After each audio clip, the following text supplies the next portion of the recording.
Afide Zentiro, welcome to Mariana's Press, and now we're joined with Nihi, and we'll just go ahead and start off with introductions. Do you mind just introducing your names and your roles over at Nihi? Sure. I'm Kara Flores, and I am the director.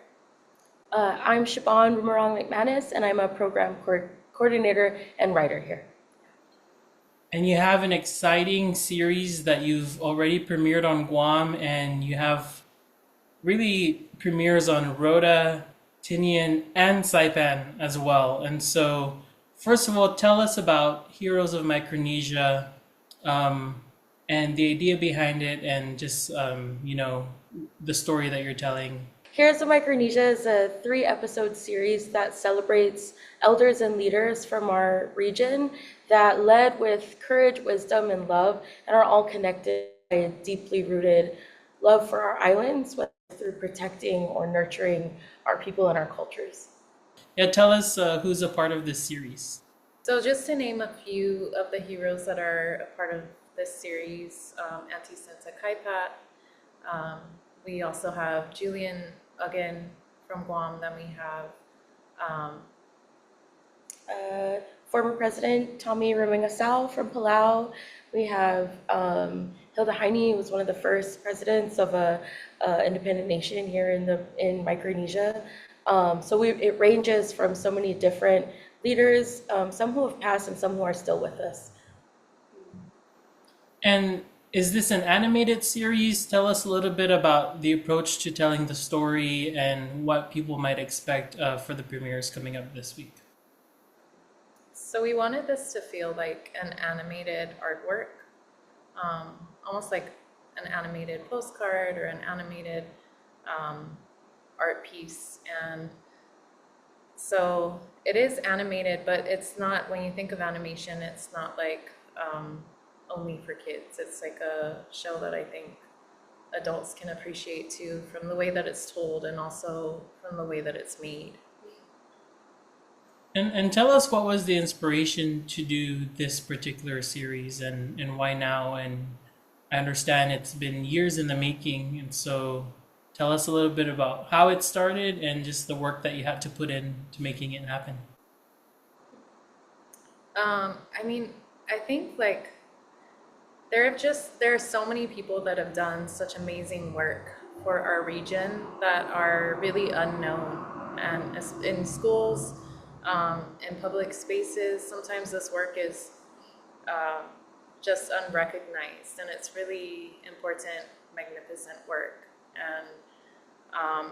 And so we learn about, a lot of times in school we learn about heroes from other places, but we don't really learn too much about the people from our region who have done great things for our region specifically. Um, I also think though that this is like a sort of like a love letter to all of us. It's written in a way that just to really remind us of the greatness that we come from. More thoughts on that, Siobhan? Yeah. Uh, in terms of like the making of the process, like when Kara was pitching the concept of the story, and then when we were finally deciding like how best are we going to tell this, I feel like choosing like we were really inspired by both like native music videos but also storybook styles where you kind of get brief glimpses of a hero's life in a biopic style, but that was accessible and could still tell you the like meaningful things that they did, but we could capture the breadth and the vastness of Micronesia. Because it was really important when we were writing it that we'd have representation from at least like the whole expanse of Micronesia.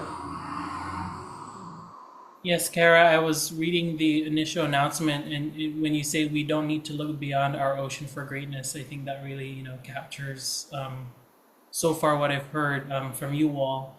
And just for those tuning in, the Guam premiere already happened. The Rhoda premiere is on the 27th at Sinapalo Elementary School, in Tinian on the 28th at the Youth Center, and Saipan on March 1st at American Memorial Park at the Indoor Theater, right? Yes. Yes. All right, great. And then I understand you're also going to show some other work, right? Can you tell us about that? So Mariana's Cousins is a series that we filmed in 2000 or 2023, is that right? Um, and we have tried several times to come back and screen that in the islands that we filmed in. And this is kind of the first opportunity that we've actually been able to do it. So we really wanted to reconnect with the kids and their families and to have them watch with their communities. And then we're also bringing the kids from Luta and from Tinian out to Saipan so that we can all watch it there together. It's a little bit late to celebrate the making of that series, but we definitely wanted to um, to screen it in a community setting, even though it was released a year or so back. Yeah, I wanted to touch on that. Obviously you're approaching all of this with such intention, and I think it's really great that you're premiering on 4 islands. I mean, do you want to speak to that? Just why it's important to bring it there and have each island have its own premiere? Because oftentimes you would think, oh, I aired it on Guam or Saipan and we've checked the boxes, but you guys are taking it way further than most people. I mean, the intention of that series was really to, uh, I think sometimes in Guam, like because we're separated politically, um, it's hard to imagine ourselves as part of this island chain where we have so many things in common.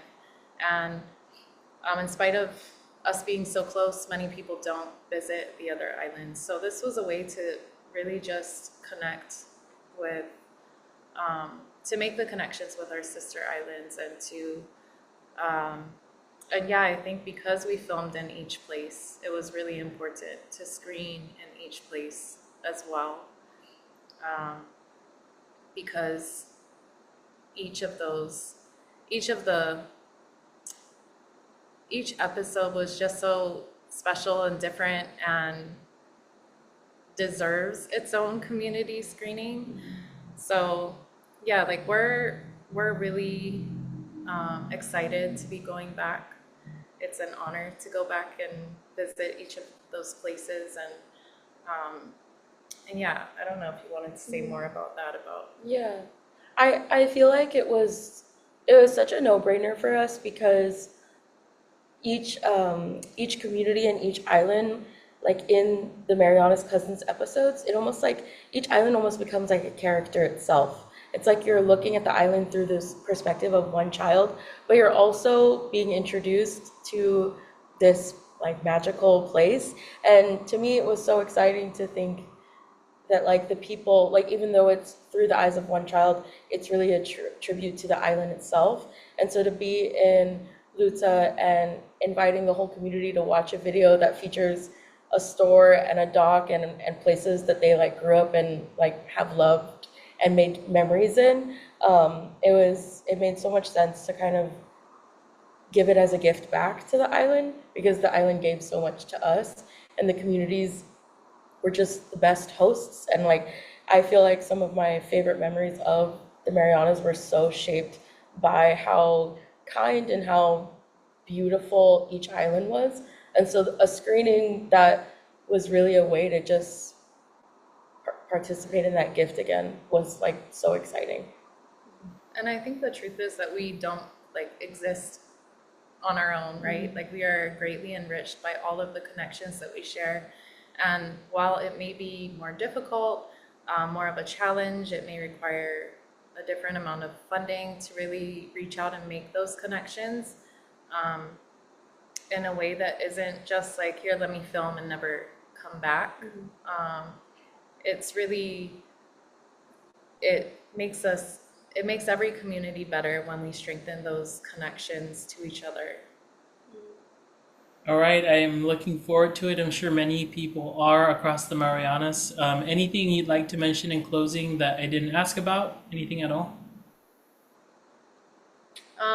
Maybe just like a nod to those who have produced or have participated in the creation of Heroes of Micronesia. We have Microchild who um, created an all original score, which is beautiful. We have two young artists, Lexi Chargaloff and Trinity Luciano. Feliciano, who were the illustrators of this project. It's all locally made, and yeah, we're just really excited to Royce Hare, who did all of the animations. So yeah, we're excited to share what can be done locally. All right, thank you both so much. Looking forward to the event. Thank you so much. Thanks.